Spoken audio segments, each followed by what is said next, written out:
السلام علیکم ورحمۃ اللہ وبرکاتہ نحمدہ ونصلی علی رسولہ الکریم اما بعد۔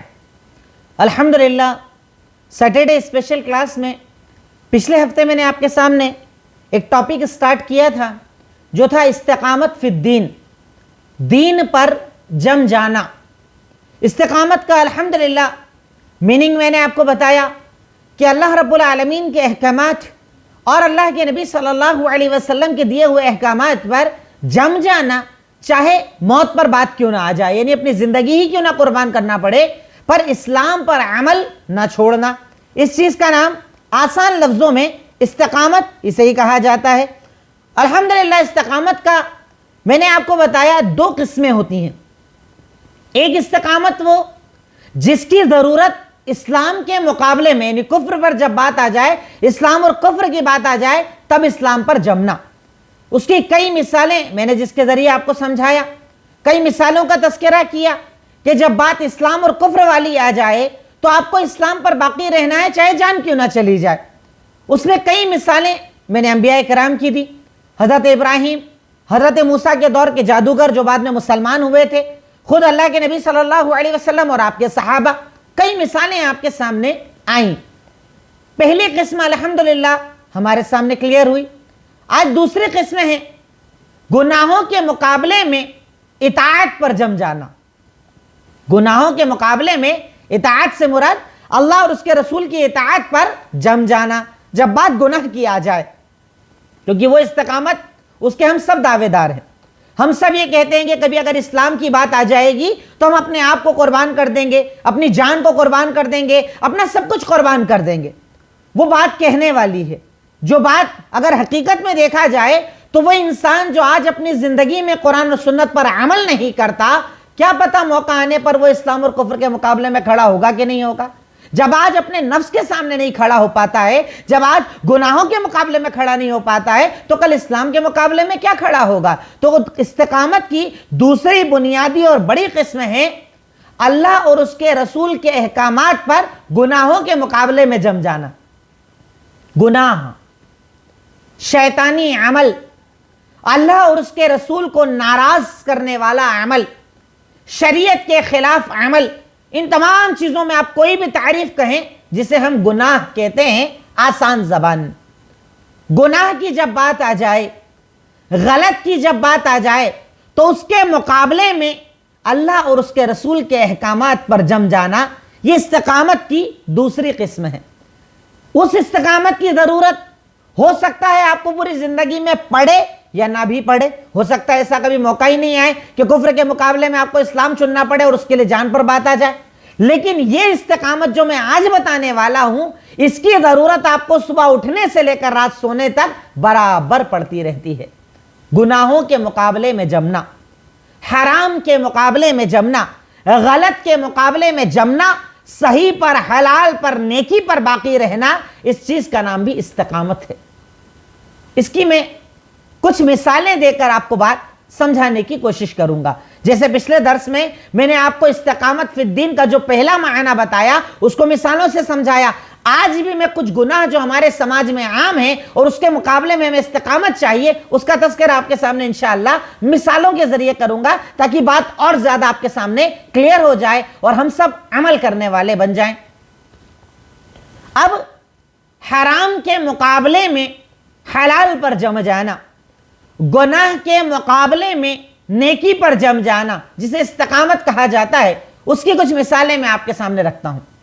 نمبر 1، نشہ، کامن بیماری ہمارے سماج کی، چاہے شراب، سگریٹ، افیم، چرس، گانجا، تمباکو، کسی بھی طریقے کا نشہ جس کو کرنے سے انسان پر نشہ چڑھتا ہے، جس کو کرنے سے انسان اپنے حواس کھو بیٹھتا ہے، اپنے آپ کو بھلا بیٹھتا ہے، چاہے زیادہ کھانے سے ہو چاہے کم کھانے سے ہو، جسے ہم نشہ کہتے ہیں عام زبان میں۔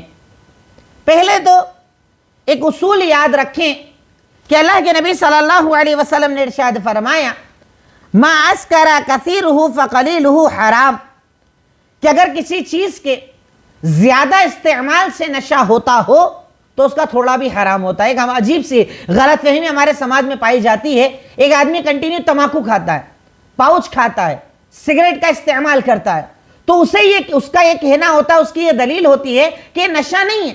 کیوں؟ اس کو کرنے سے مجھے نشہ نہیں آتا, اس کو کرنے سے مجھے فرق نہیں پڑتا, اس کو کرنے سے میرے دماغ پر اثر نہیں آتا ہے. تو یہ اصول وہ اپنے سامنے رکھے کہ اللہ کے نبی صلی اللہ علیہ وسلم نے جو اصول بتایا ہے, اللہ کے نبی صلی اللہ علیہ وسلم نے جس اصول پر جمنے کا ہمیں حکم دیا ہے کہ ہر وہ چیز جس کے زیادہ کھانے پینے استعمال کرنے سے نشہ ہو, اس کا تھوڑا بھی حرام ہوتا ہے. اب تمباکو اب ہاتھ بھر کر کوانٹٹی میں کھا جائیے, نشہ ہوگا کہ نہیں ہوگا؟ ہوگا. ٹھیک ہے, ایک آدمی کنٹینیو استعمال کرتا, اس سے فرق کم پڑے گا, لیکن ایک نئے آدمی کو آپ تمباکو کا ایک پتی, ایک دانہ اگر کھلا دیں, اسے نشہ چڑھ جاتا ہے, چکر آنے لگ جاتے ہیں. کیوں؟ کیونکہ اس میں نشہ ہے. اب نشے کے مقابلے میں اسلام پر جم جانا, حلال پر جم جانا, جو ہمارے سماج کی ایک بہت بڑی برائی ہے. ان سماجوں کو چھوڑیے جن میں نشے کا تصور عام ہے, پر ہم بات کر رہے ہیں اس سماج کی جسے اسلامی سوسائٹی کہا جاتا ہے, اسلامی سماج کہا جاتا ہے. آج ہمارے سماج کی ایک بنیادی اور سب سے بڑی بیماری ہے نشہ. نشہ ہر قسم کا, شراب ہو, دوسرے پاؤڈر کا استعمال ہو, پاؤچ کا استعمال ہو, سگریٹ بیڑی کا استعمال ہو, جو آج ہماری نسلوں کو کھوکھلا کر رہا ہے. ہمارے نوجوان بچے, چھوٹے چھوٹے بچے, نوجوانوں کا گروہ بنا کر سگریٹ کا استعمال مسلم محلوں میں کرنا ایک عام بیماری بنا ہوا ہے, اور لوگ اسے برائی نہیں سمجھتے, لوگ اسے حرام نہیں سمجھتے. ایک عجیب سا لفظ کچھ ایسے لوگوں نے جو خود استعمال کرنے والے ہیں, ایسے مولویوں نے جو خود تمباکو کا استعمال کرتے ہیں, تمباکو کے پان کھاتے ہیں, بیڑی سگریٹ کا استعمال کرتے ہیں, انہوں نے ایک آپ کو فتویٰ یہ دے دیا, حکم یہ بتا دیا کہ یہ حرام نہیں ہے, مکروہ ہے. مکروہ کیا ہے؟ مکروہ وہ عمل جسے اللہ پسند نہ کرے. کریہا یکرہو سے یہ لفظ بنا ہے. مکروہ مطلب وہ عمل, وہ چیز جس کو اللہ پسند نہ کرے. تو اگر اللہ پسند نہ کرے تو کیا وہ حرام ہونے کے لیے کافی نہیں؟ وہ غلط ہونے کے لیے کافی نہیں؟ ایک ورڈ کئی لوگ استعمال کرتے ہیں, آپ انہیں بتائیے بھائی آپ بیڑی مت پیجیے, آپ سگریٹ مت پیجیے, آپ تمباکو کا استعمال مت کیجیے, آپ پاؤچ کا استعمال مت کیجیے, وہ کہتے ہیں ارے حرام تھوڑی مکروہ ہے. تو مکروہ کسے کہتے ہیں؟ مکروہ مطلب وہ عمل جس سے اللہ رب العالمین پسند نہیں کرتا, اللہ کے نبی پسند نہیں کرتے, اسے کہتے ہیں نشہ. ہمارے یہاں نشے کو مکروہ کا نام دیا گیا ہے. اب میں آپ کو بتاؤں کہ نشے کی حرمت کی دلیلیں کیا ہیں. پوائنٹ آپ لکھ لیجئے گا. نشے پر پہلے میں نے آپ کو ایکسپلین کر دیا کہ ہمارے سماج کی ایک بڑی برائی ہے نشہ, جس کے مقابلے میں ہمیں استقامت چاہیے. آپ سالوں سے پی رہے ہیں, سالوں سے کھا رہے ہیں, لیکن آج اگر آپ کو پتا چل گیا یہ چیز غلط ہے, آپ کو چھوڑنا ہے, اور چھوڑنے کے ہی وقت استقامت کی ضرورت پڑتی ہے. شیطان کیا بولتا ہے؟ اس کے بنا آپ رہ نہیں پائیں گے, اس کے بنا آپ کا کام نہیں چلے گا, اس کے بنا کمپیوٹر پہ کام نہیں کر پائیں گے, اس کے بنا ڈرائیونگ نہیں کر پائیں گے, اس کے بنا رات نہیں جاگ پائیں گے. لیکن اگر آپ کے اندر اسلام موجود ہے تو آپ کہیں گے نہیں, میرے رب نے اگر کسی چیز کو ناجائز قرار دیا میں اس کا استعمال نہیں کروں گا, اور اس کے استعمال کے بنا بھی میرا رب العالمین مجھے سکون دے گا انشاءاللہ. شیطان آئے گا, وسوسے ڈالے گا, طرح طرح کے خیالات آئیں گے, آپ کا دماغ بھی بھٹکے گا, لیکن نشے کی حرمت کی میں کئی دلیلیں آپ کو دیتا ہوں, انہیں ذہن میں رکھنا تو انشاءاللہ نشے سے بچ جائیں گے. اور میں نے آپ کو شروعات میں یہ بتا دیا کہ نشہ ہر اس چیز کا ہے جو آپ کے دماغ پر کنٹرول کر لے, چاہے بیڑی ہو, سگریٹ ہو, تمباکو ہو, پاؤچ ہو, کوئی بھی طرح کا نشہ ہو. نشہ وہ جو آپ کے دماغ پر چڑھ جائے, زیادہ کھانے سے ہو تو تھوڑا بھی اس کا حرام ہوتا ہے. اب نشے کی حرمت کی دلیلیں. نمبر 1, اللہ تعالیٰ نے ہر خبیث چیز کو حرام کیا. یہ خبیث ہی تو ہے, طیب تو نہیں ہے نا. کوئی ہے مولوی صاحب جو یہ فتویٰ دیں کہ یہ سب طیب چیزیں ہیں, بیڑی سگریٹ پاؤچ طیب چیزیں ہیں؟ کوئی نہیں بولتا, خبیث ہے.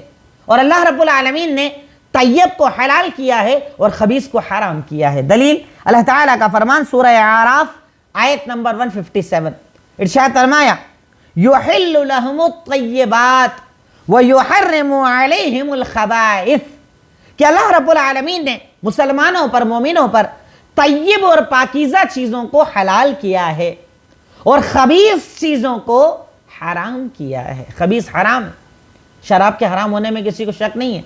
شراب کا نام چاہے کتنا بدل دو، اب اسے بیئر کہو، نہ جانے کتنے ناموں سے پکارا جائے گا، جو قیامت کی نشانی بھی ہے کہ شراب لوگ پئیں گے پر نام بدل دیں گے، جیسے آج نام بدل دیا، الگ الگ نام اسے دیے جاتے ہیں۔ نام بدل دینے سے چیز نہیں بدل جاتی، حکم نہیں بدل جاتا۔ تو ایک طرف ہے طیب اور پاکیزہ چیزیں، ایک طرف ہے خبیث چیزیں، اور خبیث اس کو ہر انسان مانتا ہے۔ تو یاد رکھو اللہ رب العالمین نے طیب چیزوں کو حلال کیا ہے اور خبیث چیزوں کو حرام کیا ہے۔ پہلی دلیل۔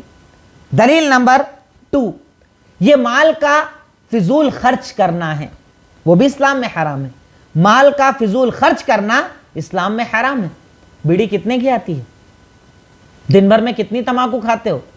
دن بھر میں کتنے پاؤچ استعمال کرتے ہو؟ دن بھر میں کتنی سگریٹ پیتے ہو؟ یہ تمام چیزیں تبذیر میں آتی ہیں، مال کو حرام طریقے سے خرچ کرنے میں آتی ہیں، جو اسلام میں حرام ہے۔ میں آپ کو ڈائریکٹلی نہیں بتا رہا ہوں کہ حرام ہے، چلیے انڈائریکٹلی جتنے راستے ہو سکتے ہیں میں ان سب سے ثابت کرتا ہوں کہ یہ تمام نشے حرام ہیں۔ تبذیر، فضول خرچی جو اسلام میں حرام ہے۔ دلیل، اللہ رب العالمین کا فرمان سورہ اسراء آیت نمبر 26-27، اللہ تعالیٰ نے ارشاد فرمایا ان المبذرین کانوا اخوان الشیاطین وکان الشیطان لربہ کفورا۔ فضول خرچ کرنے والے، تبذیر کرنے والے شیطان کے بھائی ہیں، اور یقیناً شیطان اپنے رب کا ناشکرا ہے۔ شیطان کے بھائی ہیں سب۔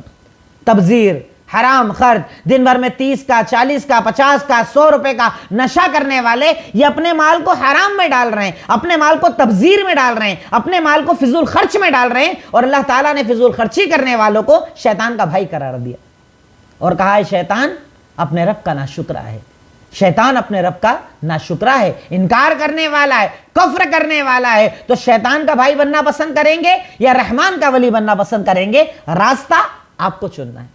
میں الگ الگ پیرایوں میں سمجھانا چاہ رہا ہوں کہ نشہ کتنی بڑی بیماری ہے اور اپنے سماج کو اس سے بچانا کتنا زیادہ ضروری ہے، ورنہ آپ رپورٹس اٹھا کر دیکھ لیجئے، جتنے ریپ کیسز ہوتے ہیں، جتنے مرڈرز ہوتے ہیں، جتنے بڑے بڑے کرائم ہوتے ہیں، ان میں اکثر آپ کو یہ چیز ملے گی کہ اسے کرنے والا کسی نہ کسی نشے میں تھا۔ کوکین، افیم، چرس، گانجا، کسی نہ کسی قسم کا نشہ کیا، نشہ کرنے کے بعد اس نے یہ عمل کیا، کہیں نہ کہیں آپ کو نشہ ملے گا، اور اسی لیے اسلام نے نشے کو حرام قرار دیا۔ نمبر 3، یہ اپنے نفس کو قتل کرنا ہے، خودکشی کرنا ہے۔ یہ ایک سب سے اہم پوائنٹ ہے جسے یاد بھی رکھنا، اور اپنے گھر میں اگر کوئی استعمال کرنے والا اسے بتانا۔ نشہ اپنے نفس کو قتل کرنا یا خودکشی کرنا ہے۔ اب آپ ان لوگوں سے جو کہتے ہیں کہ نشہ مکروہ تو ہے، ان سے پوچھئے خودکشی حلال ہے کہ حرام ہے؟ وہ کہیں گے خودکشی تو حرام ہے۔ اچھا، ایک آدمی اپنے آپ کو گولی مار کے مار دے، ختم کر لے، وہ خودکشی ہے؟ کہاں وہ خودکشی ہے؟ ایک آدمی ایسا پوائزن، سلو پوائزن کھائے کہ کھانے سے ہو سکتا ہے مر بھی جائے، ہو سکتا ہے نہ بھی مرے، تو وہ خودکشی ہوگی کہ نہیں ہوگی؟ کہا وہ بھی خودکشی ہے۔ اب آپ جتنا نشہ استعمال کرتے ہیں، سب پیکٹ کے پیچھے لکھا ہوا ہے اسے استعمال کرنے سے کینسر ہو سکتا ہے، اور ایسا نہیں کہ نہیں ہوتا ہے۔ لاکھوں کی تعداد میں سرکاری ہاسپٹلز، کینسر ہاسپٹلز میں آپ جا کر دیکھیے، لاکھوں کی تعداد میں ایسے لوگ کہ نشے کی وجہ سے کسی کے پھیپھڑے خراب ہو گئے، کسی کے گلے کا حصہ خراب ہو گیا، کسی جبڑے کا حصہ خراب ہو گیا، یعنی کینسر ہوا اور اس کے نتیجے میں وہ مر گئے۔ نشہ اپنے نفس کو قتل کرنا ہے، خودکشی کرنا ہے۔ اب ان مولوی صاحب سے سوال کیجئے کہ آپ نے کہا تھا مکروہ، لیکن خودکشی حلال ہے یا حرام؟ وہ کہیں گے حرام، تو کیا یہ خودکشی کرنا نہیں؟ اور یقیناً اللہ رب العالمین نے قرآن کریم سورہ نساء آیت نمبر 29 میں ارشاد فرمایا وَلَا تَقْتُلُوا أَنفُسَكُمْ إِنَّ اللَّهَ كَانَ بِكُمْ رَحِيمًا، کہ تم لوگ اپنے نفسوں کو قتل نہ کرو، اپنے آپ کو قتل نہ کرو، خودکشی نہ کرو، کیونکہ اللہ تعالیٰ تو تم پر رحم کرنے والا ہے۔ خود کو ختم مت کرو، اپنے نفسوں کو قتل مت کرو، خودکشی مت کرو، کیونکہ اللہ تعالیٰ تو تم پر رحم کرنے والا ہے۔ وہ رحم کر رہا ہے اور تم اپنے آپ کو مار رہے ہو، اللہ تعالیٰ اس چیز کو پسند نہیں کرتا۔ سارے پیکٹ، تمباکو، سگریٹ، بیڑی، جتنی چیزیں آپ استعمال کرتے ہو، سب کے پیچھے پھیپھڑے کا نشان بنا ہوتا ہے اور لکھا ہوتا ہے کہ اسے استعمال کرنے سے کینسر ہو سکتا ہے، ہو سکتا ہے۔ تو اوائڈ کرنا بہتر ہے، چھوڑنا بہتر ہے، اپنے آپ کو موت کے قریب کرنا ہے۔ یہ نشہ جس میں استقامت کی ضرورت ہے، کیونکہ جب چھوڑتے ہیں نا تو پریشانی آتی ہے، تھوڑے دن شیطان آتا ہے، بہکاتا ہے، بار بار طلب لگتی ہے۔ اس دور میں آپ کو استقامت دکھانی ہے کہ اللہ تعالیٰ تیرے دین کی بات ہے، حلال کی بات ہے، چاہے دنیا ایک طرف ہو جائے، میری تکلیف ساری،